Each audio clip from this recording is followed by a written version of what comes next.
But if there is a favorite to finish in the top two, it would be 27-year-old Josh Davis, triple gold medalist from the 96 Olympics. Most golds, Rowdy, by any American man at those games. You know, I have seen Josh Davis take a lot of races out very fast, but I've never seen Josh take it out that fast. And he's still ahead of world record pace at the half mark.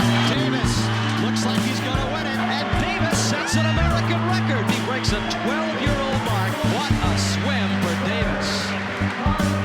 Welcome to the Ultimate Swimmer Podcast. I'm your host, three-time Olympic gold medalist and captain of the 2000 USA team, Josh Davis. Here at Ultimate Swimmer, we hope to inform, inspire, and encourage you to be the very best version of you, physically, mentally, and spiritually, on your swimming journey. This podcast is geared primarily for those of us in the aquatic disciplines of age group swimming, college swimming, para swimming, open water swimming, and master swimming. But we welcome all who are interested in peak performance, pursuing excellence, and swimming with purpose. So whether you are just starting out in the pool or you've been swimming your entire life, you were born for the water, and you were also born for greatness. So each week we will explore the 7 core habits of achieving greatness that will help take you to the next level in your journey to becoming an ultimate swimmer. This episode is brought to you by Breakout Swim Clinics, the longest-running swim clinic tour of swimming Olympians in U.S. history. Breakout Swim Clinics has been providing swim clubs with the biggest Olympic names for the best prices with gold medal service since 1997. Go to breakoutswimclinic.com and bring some of their great Olympians to your team to help your swimmers break out. Bigger names, better prices, gold medal service. Break out with the best. breakoutswimclinic.com. Welcome, everybody, to the Ultimate Swimmer Podcast. I'm your host, Josh Davis, with a very special guest. He was an ultimate swimmer himself, and now he produces ultimate swimmers. Jeff Dugdale has been an 8-time Coach of the Year, 12-time Bluegrass Mountain Conference Coach of the Year, a USA national team coach, and producer of multiple conference and NCAA champions and academic All-Americans, and just one of the best guys on the pool deck you'll ever meet. Welcome to the show, Jeff Dugdale. Thank you. Thank you, Josh. I appreciate that. I had one more part of your resume that I didn't read was the 2019 Jimmy Flowers Coach of the Year. And that one stuck out to me because I got to know Jimmy and love Jimmy. When did you get that award? Well, in 2019, but I'll tell you what's really special about it is Jimmy was one of my best friends, and he was, and I have his award. Hang on one second. I have it right here because it means so much. Jimmy's family, Jimmy's mom lived right by where we lived in Raleigh, North Carolina, Durham, North Carolina. And he would come and visit. And I met Jimmy at Texas when I was a camper in Texas. And he helped bring me to Auburn, and then moved on to the national team director, and we stayed in touch. And he was in Coach Marsh's wedding, and just he was a big part of my life and a lot of different things. And when I got the phone call that he had fallen and lost his life, that was hard. But then so many years later, to then received the Jimmy Flowers Coach of the Year award was just absolutely a day I'll never forget. Yeah, that's a special award. And of all your accolades, that one stood out to me because Jimmy was such an outstanding human being and so beloved by so many. And it's appropriate that you get that award because I feel that way about you when you're on the pool deck. You bring a lot of positivity, a lot of life, a lot of excellence. And a lot of people love you too. And so anyway, very cool. And let's go back to your childhood real quick. Let's go back to the 70s, Kenosha, Wisconsin. That's right. Kenosha, Wisconsin. And that's where it all started for me. That's where I started following my sister and my neighborhood full of swimmers that ended up going on to Florida State, Miami, Eau Claire, some of the different places, Wisconsin. And I was basically a little abusive tool that they could. I think for the longest time, I thought I was the one who discovered sharks and minnow because they would throw me in the pool and everybody would come swimming towards me and I'd have to swim real fast to get out. But it was in Kenosha that I really feel helped shape it. It's a great community. It's a great town. It's a blue collar town. But it's also where I played and tried team sports. And my mom, I didn't realize it then, but I wasn't living our family values on the team sports because I was not recognizing my competitiveness at that point. So I was finding myself angry at things I couldn't control. And if I wasn't winning, I was not realizing it at the time, but my mom was not happy with how I was acting. So she said I was going to put my head down in the water and control what I could control and basically go into the sport of swimming. And then I would have nobody to blame but myself if I did not accomplish my goals. That's tough. Yeah, it was. And here I was, a really tall guy playing basketball, playing football, playing other things, but just really couldn't stomach losing and finding and having trouble finding. I felt I was a good leader, and I think I was more of a leader just because of my size at that time. I don't think I was a natural leader by any nature, but I was found myself as the tallest and largest. So I would find myself in leadership positions, but I wasn't carrying on the family values of how my mom wanted to see and what words were coming out of my mouth and blaming others. So had to move on to an individual sport. Wow. That is fascinating. I love it. And then did y'all have summer league? Was it club swimming? What was kind of the progress for you ultimately right before college? Yeah, I didn't grow up with summer league swimming in Wisconsin, but what happened was I grew up basically going to the local YMCA and swimming, and then up until the high school years, where then I had kind of outgrown our team and went to Milwaukee to swim for Schrader Aquatics for a coach named John Woods, and John really helped to start to define. And the program that I was with had a lot of people. In fact, the majority of our program were people who traveled in. I drove 50 miles one way to practice, and it was a character builder. And it was under John Woods that I started to learn about what the individual sport and how it works as a team, and really started to appreciate, and will never forget the time that I did not make juniors, but he said, you just need to experience it. So he brought me on a relay.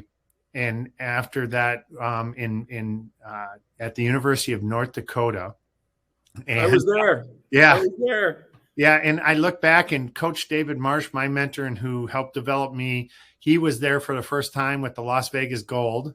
And, and so I go there, and I have such an incredible eye-opening experience that I then go on to qualify for many events. I think 6 or 7 events I had juniors after that, because it was just I will always appreciate his insight to say you just have to see it, and then you'll go to the next level. And I've always appreciated that. That's so cool. That's the best relay you ever did. Yeah, exactly. Yeah. I don't know if they hosted it, I think twice in that decade, 2 or 3 times in that decade. Cause I remember going in March of 88. That's when I went. Yep. And I won consoles in the 200 free. Yep. And that was my first big junior national moment. Oh, I remember. And I remember. And it was gray there. Everything was gray. The ground was gray. The trees were gray. The sky was gray. It was like Graytown, North Dakota. And it was, when the movie came out, 50 Shades of Grey, I thought it was going to be about the University of North Dakota. That's right. That's right. So tell us the process, though, of getting to Auburn. What brought you to Auburn on your recruiting process? Yeah, so it's interesting. Auburn wasn't my first choice. It was actually Indiana. I committed to Indiana, and I wanted to go swim for Doc Councilman.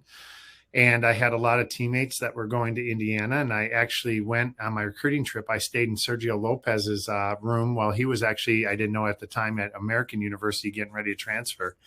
Wow. But what transpired then is Doc called me and said he was retiring, and he had Parkinson's disease, and he and Marge were going to spend some time together.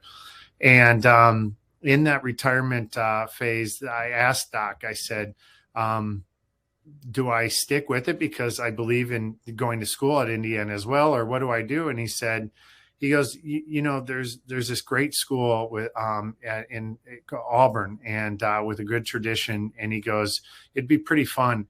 I think you would do really well there. And I was swimming kind of in the shadow of my cousin, who was Scott Findorf, who was the third person ever under 20 seconds in the 50 free, and swam on the great teams of Southern Cal, was Mike Bottom's roommate. So I committed to Auburn then, and went to Auburn, and just fell in love with that school. And halfway through my freshman year, John Asmuth, my coach, who was just incredible and Tom Healy was there, and some others, and Jimmy had just left to become the national team director right before coming. That's kind of why I chose Indiana first, Auburn first, and then it switched. And then what happened is then they went and got Buddy Baker, the AD, went and got this young coach who was going to come and change the world, named David Marsh. And I remember David telling us, you came for a different reason, and I respect that. So you're going to have two choices. And I learned from that point, not realizing it then, but I learned that David was starting to make things simple. And I mean that seriously, that he was going to say, you either choose to stay or you choose to go, and I'll be an advocate for you. But if you choose to stay wanting to go and not be here, it's going to be tough on you. And then he says, and the second thing is, I'm going to make this really easy for you. And he goes, I'm going to break it down to 10 words and 20 letters. If it is to be, it's up to me. And every one of you have to believe in that. And a lot chose to go. And so we were left in those who believed in it and could see his vision, which was he wanted to be a champion, a conference champion, an NCAA champion. And most importantly, he painted the picture of we were going to become an Olympic school again. And wow, it's pretty cool. That fascinates me, that he has that ability to see it and then has the guts to throw it out there into the world with his voice and with his speeches, but obviously the coaching and the techniques and the sets all play a big part in that, but he does it. It's just fascinating. Yeah. I've been with him ever since. And it was my junior year that, I remember getting called into his office, and this is another one of his ability. And now the second time in my life that somebody saw something, first John Woods and then David. And I remember rounding Beards Eve Memorial Coliseum, where the offices are. And I can hear my mom on the other line of a speakerphone. And I'm thinking, oh my goodness, I tried to live excellence as a lifestyle. And because I didn't have a ton of talent, I had to work hard for everything I did. And so I think that's what ultimately set me up for coaching, was that nothing came easy for me. So I kept thinking to myself, was I in the wrong place at the wrong time? Why would my mom be on the other line? What was going on? And I walk and turn the corner, and I walk into the room, and there's Dave Bottom, Mike Bottom, and David Marsh. And they have a conversation with me, asking me if I would consider retiring from the sport of swimming and becoming the recruiting coordinator.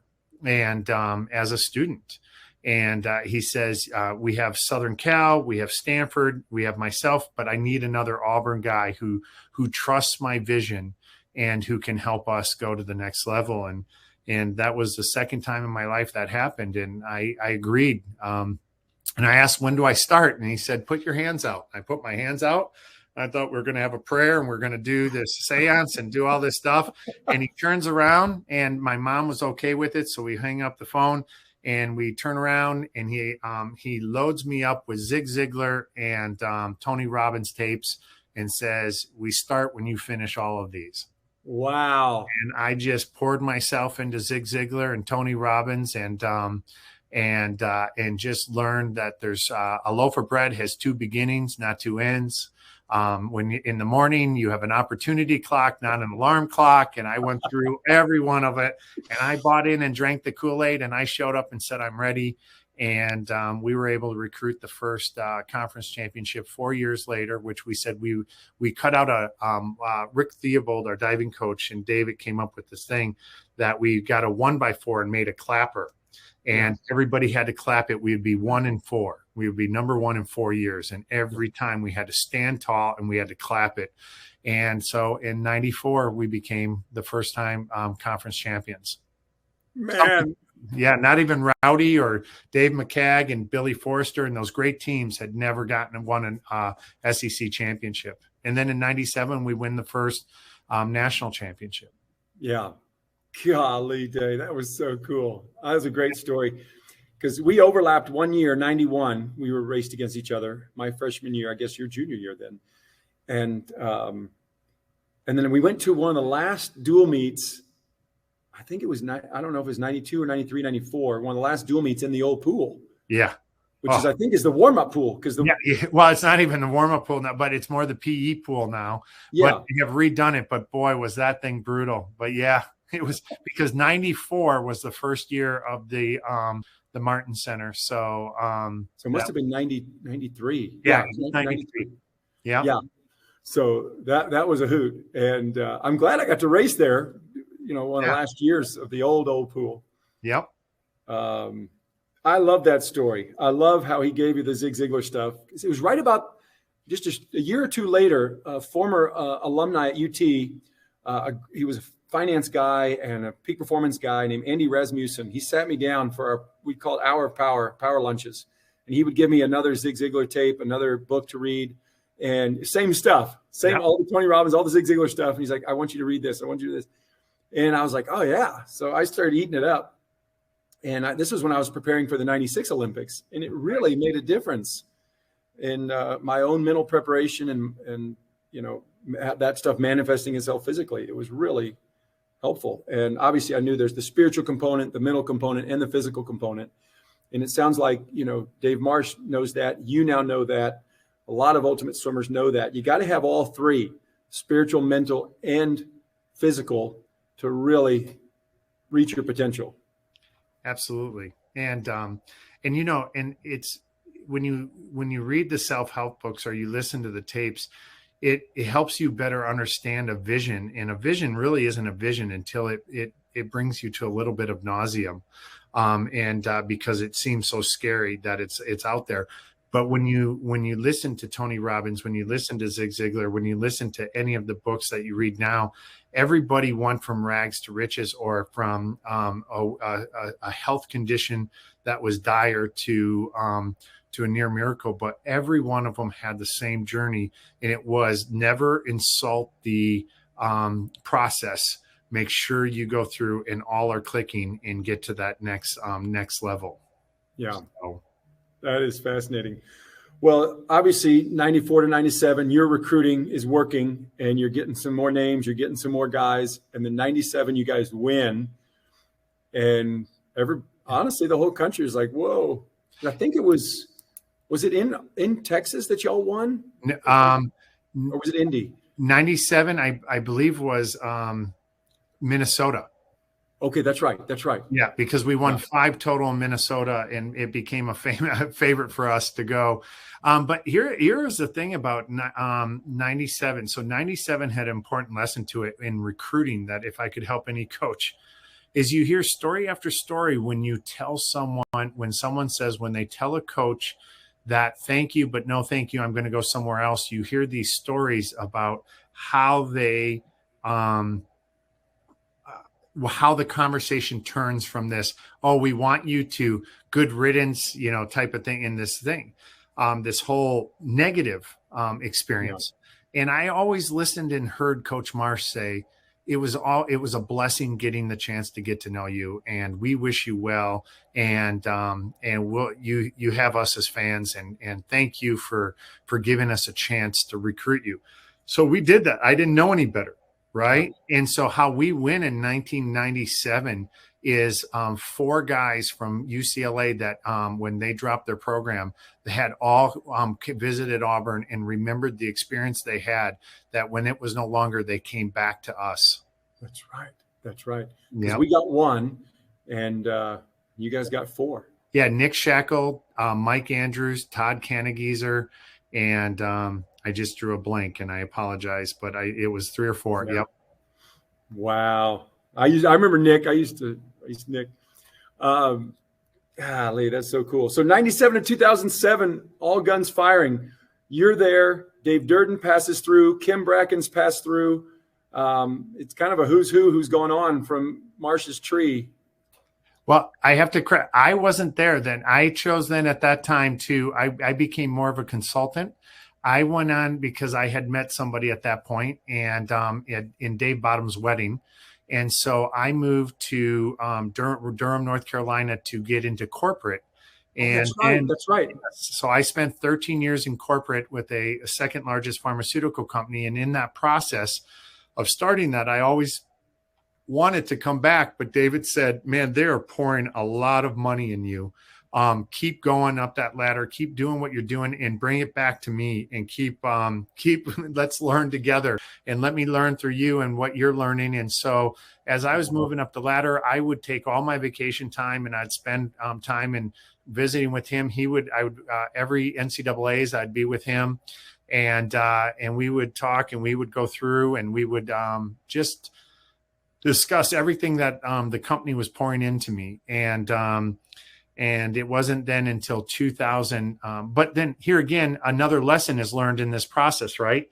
In this process, then we learned that everybody's telling David in the magazines or the websites or anything that every coach that left, they would never win again. And I'm sitting there going, wait, there's one constant here. It's David's culture.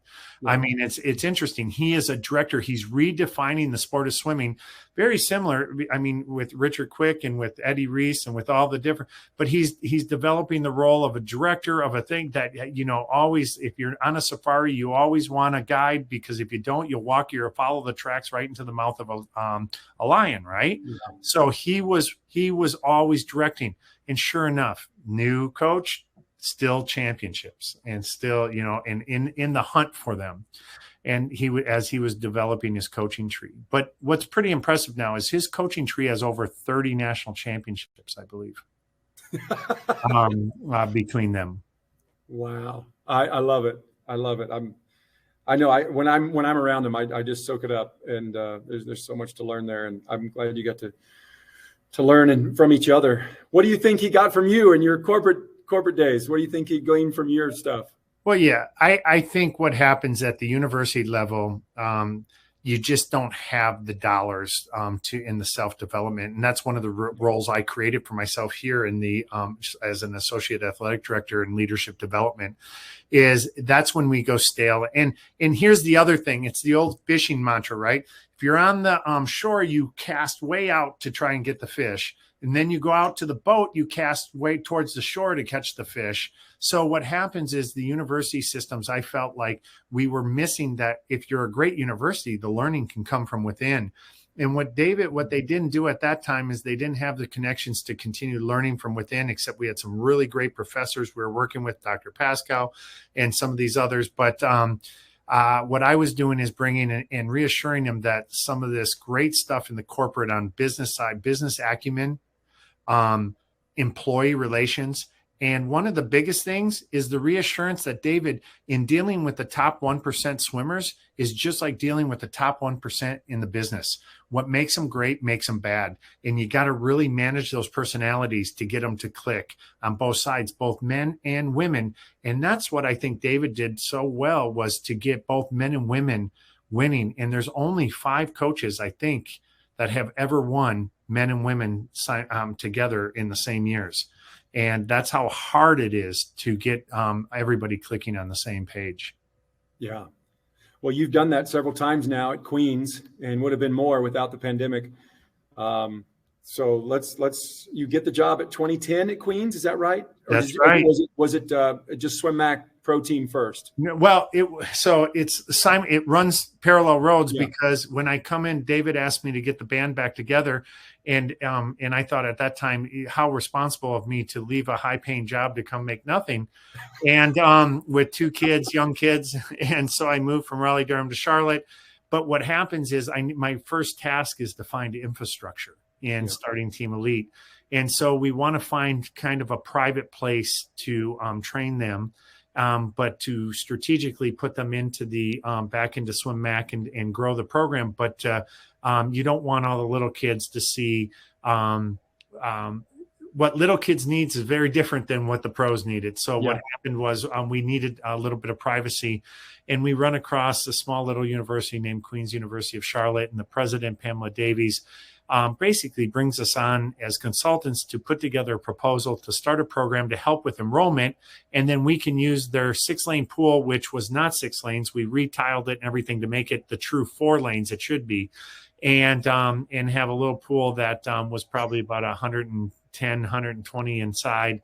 And it was crazy nuts, but it was our little pool, right? Yeah. And I think 6 weeks after getting it done, closing the deal that we would help and get them a program started, the pool basically crumbles, and we have to start using community pools, and they make the decision they're going to build a new facility for us. And that would be included in the new Levine Center, which is incredible. Oh, so that worked out perfect. Perfect. They built the new pool as you were building the program, and y'all had immediate success, anchored with some, the pro group attracted some folks, but then you took that and ran with it. Yeah, but let me tell you something. I just told this story the other day because it's in their front office here. But what happened is something interesting happened. And if I had not learned from Coach Marsh and John Woods and some others from the beginning about vision and about and then being trained in corporate about the importance of vision, and I believe wholeheartedly my job is the 3 V's, right? Vision, values, and vacancies. And that's the recruiting and job and surrounding yourself with better people. But what happened is I picked up on something that I don't know if anybody else would have picked up on. And that is, in the architectural renderings, when they show you, and I'm a history buff. So I start looking at all the history and kind of see the pattern of buildings they were going to build. But I noticed and asked a question and said, why does this one of the pool have a national championship banner in it, and you don't have that in any other rendering of the basketball courts, anything? And so they said, we don't know. I guess working with you guys, we thought that would be appropriate. That's what you guys are used to.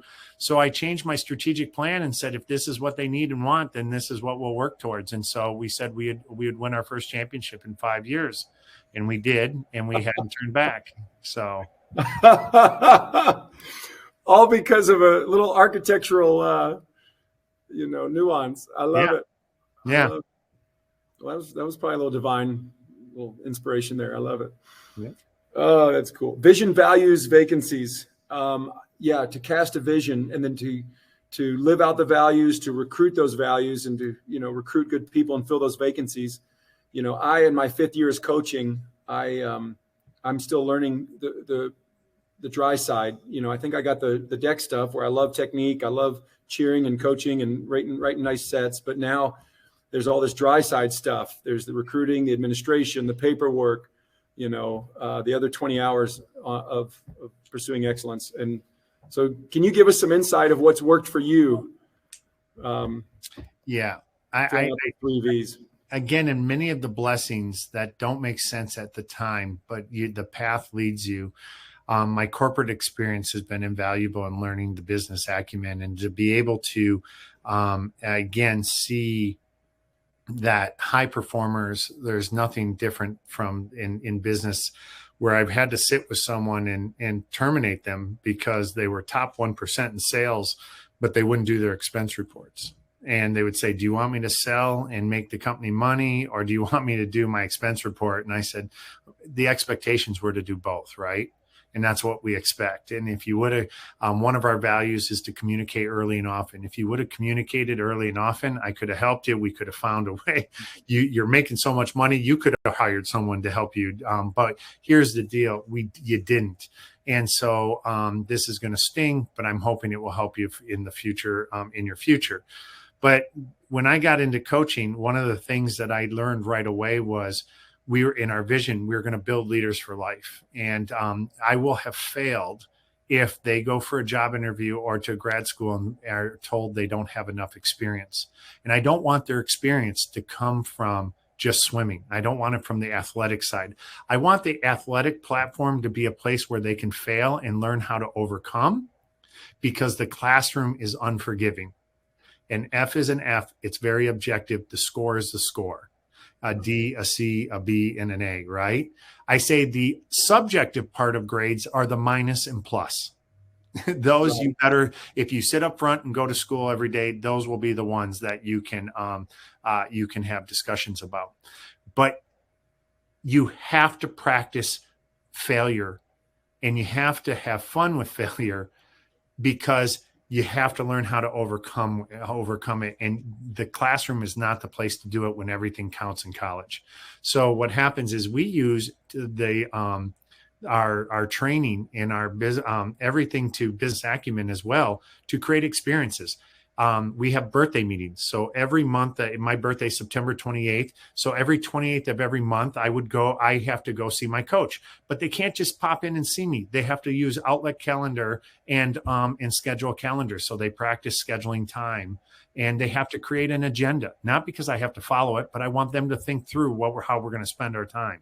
Yeah. And so, and in the pool, we have a whole day on Thursdays is a failure sets that if they win them, I didn't write them hard enough, but they need to see what failure's like and what adjustments they'll make to get to the next level.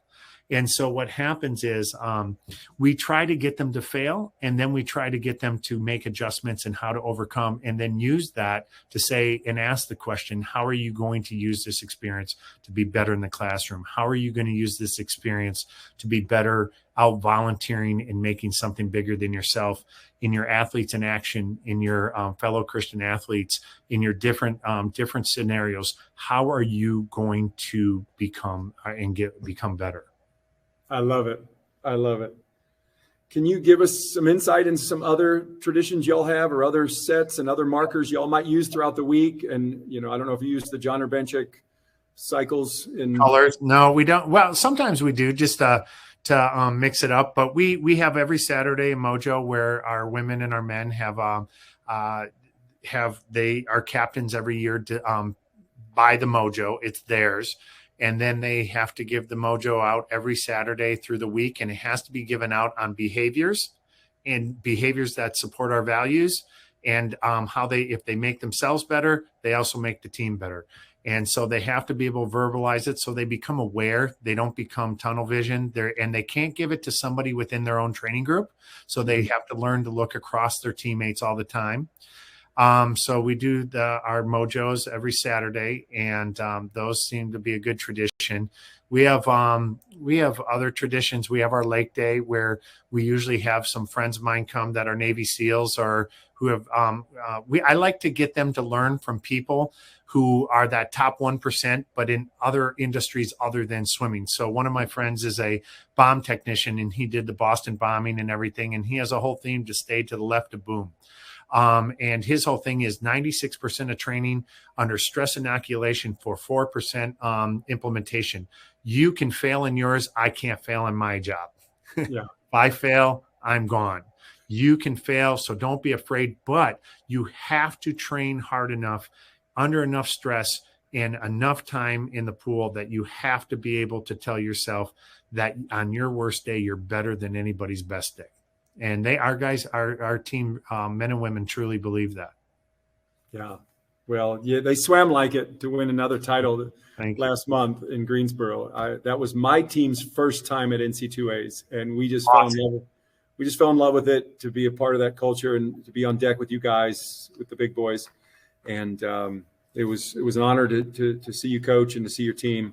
and really inspired me. I think, a lot of us have heroes in swimming, and I now have heroes in the coaching world, and you're one of them.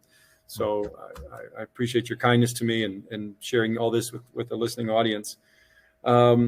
Just a few more little questions. What are some favorite sets or favorite drills, or just some favorite dryland movements, or just something that kind of emerges over and over that works for you guys? Well, one of our favorite things is I learned from Coach Marsh is to everything on the pool deck becomes a tool to have fun with. And I think that we have another little saying that's a tradition is I say, we do what we do, and they say because we can, so that everybody is reminded, like the picture in your background is that the flag we fly is where nobody's here under duress or under demand. It's they're free to do what they want and to have a growth mindset.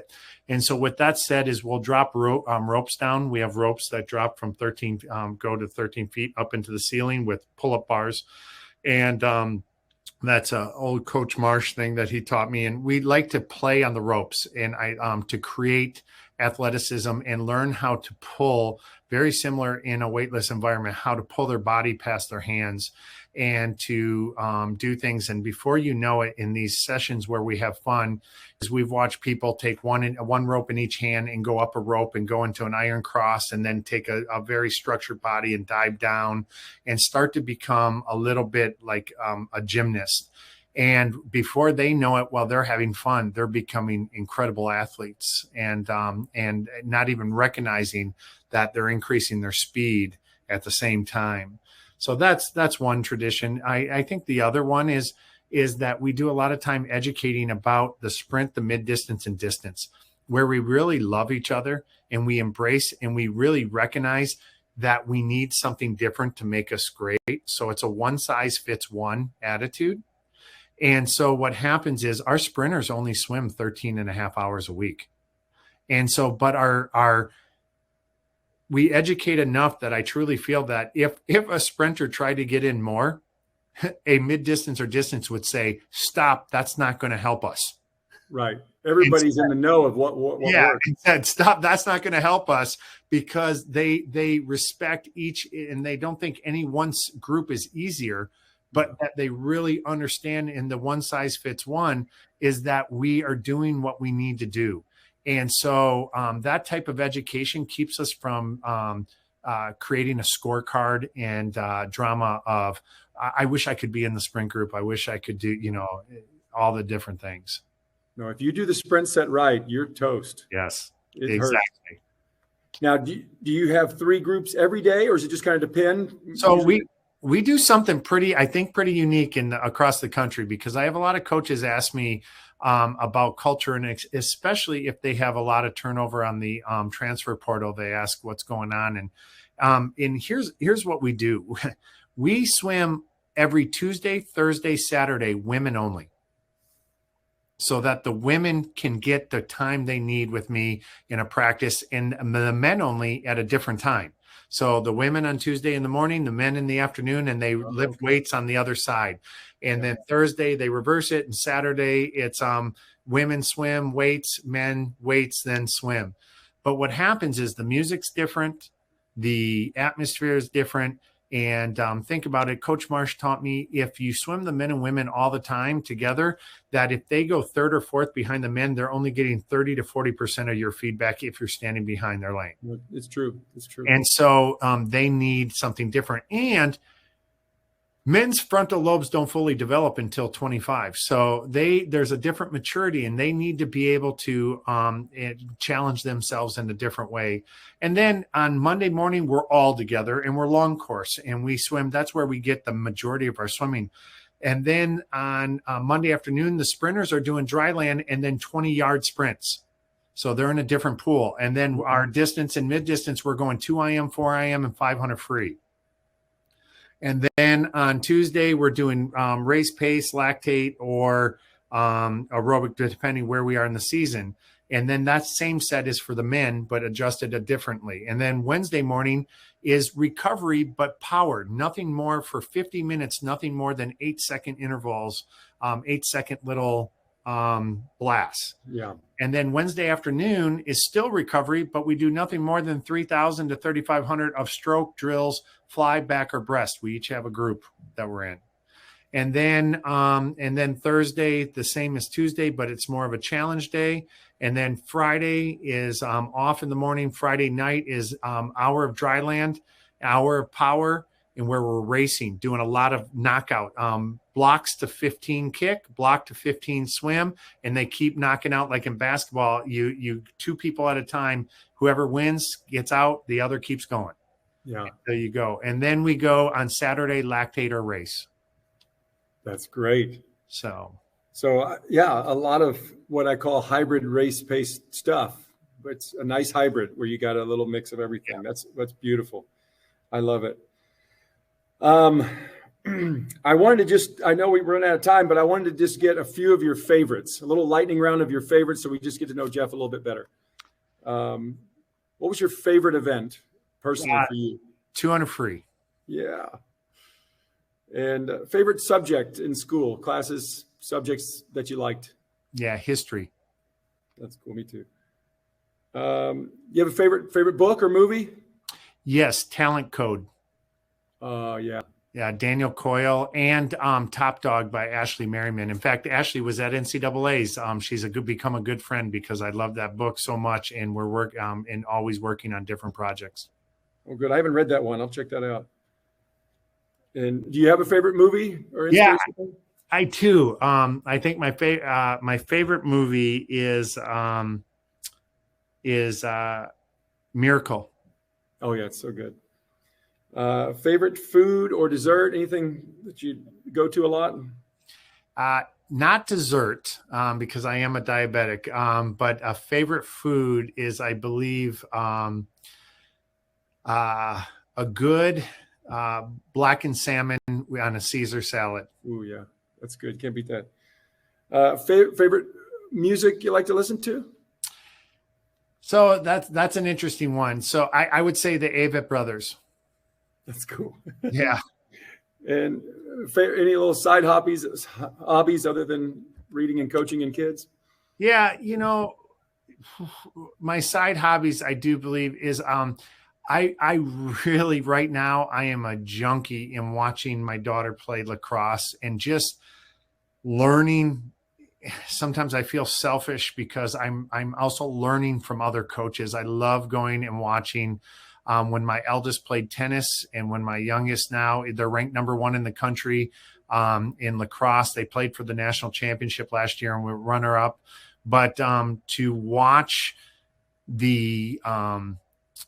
it's like an orchestra to watch lacrosse play and happen. And I love to watch, and I love to watch her teammates and her coaches. And I love to and learn from our other coaches and go to games and watch others coach and learn from that. That is fascinating. I don't know much about lacrosse. It's growing across the country, even here in Oklahoma. And what is the big lacrosse schools? Is it Duke or North Carolina? Or is it... In D1, it's Duke, North Carolina, the East Coast, Maryland, all the different. And on the D2 level, it's Queens and Lindenwood and UND and some of the same schools that we see in swimming, but it's pretty fun. So Tampa, all the southern schools, but that East Coast area all the way up through Adelphi, Westchester, all those, all real good. Do you want her to play for Queens? She does. She's a junior here. Oh, so, she's okay. So I thought she was high school being recruited. No. She's number 1 in the country here for Queens. And wow. Yeah. That is awesome. Yeah. That is awesome. Both my girls will graduate. One has already graduated from here, but I only have 2. So, and I'm a girl dad, and you've been on the other side. You've got more and on the dad. Yeah. On the boy dad. So that's good. So y'all both have national titles on your shelf. Way to go. Well, she has a runner up. I tell her trophy this year needs to look like our trophy.